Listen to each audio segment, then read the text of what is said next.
Hello ইমাম সাহেব, আপনি কোথায় আছেন? আমি মসজিদে আছি, জলদি বাহিরে আসুন। কিন্তু কি হয়েছে? ইমাম সাহেব জলদি আসুন। ইমাম সাহেব জলদি আমার সাথে চলুন।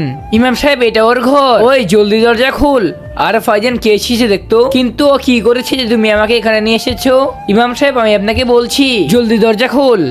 আরে ও তো ইমাম সাহেবকে নিয়ে এসেছে। ভাই দরজা কে? ছোটু আমাকে বাঁচিয়ে নে, ওদেরকে বললাম বাসায় নেই। আর ইমাম সাহেব কি হয়েছে? আরে তোর ভাই কই? আমার ভাই তো একটু বাইরে গিয়েছে। ইমাম সাহেব এই মিথ্যা কথা বলছে, ঘরের ভিতরেই আছে।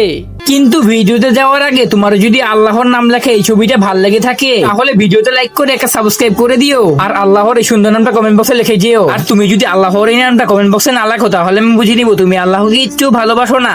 আর ইমাম সাহেব দাঁড়ান দাঁড়ান দাঁড়ান। আর ইমাম সাহেব দেখুন এই জায়গায় লুকিয়ে আছে, কিন্তু আমার ভাই কি করেছে? ওকে ছাড়ো, আমাকে বলো কি করেছে ও। ইমাম সাহেব কিরে স্টিং খাবি? না। আরে আমি তো ভুলে গিয়েছিলাম, তোরা পুরা মাছ রোজা রাখিস, যা ওইদিকে যে খা। না আমি তোদেরকে দেখিয়ে খাবো, কারণ আমার মজা লাগে। ইমাম সাহেব ও রোজাদারকে দেখিয়ে দেখিয়ে খায়। ইমাম সাহেব আমাকে মাফ করে দিন। মাপ আমার কাছে না, আল্লাহর কাছে মাপ চাও।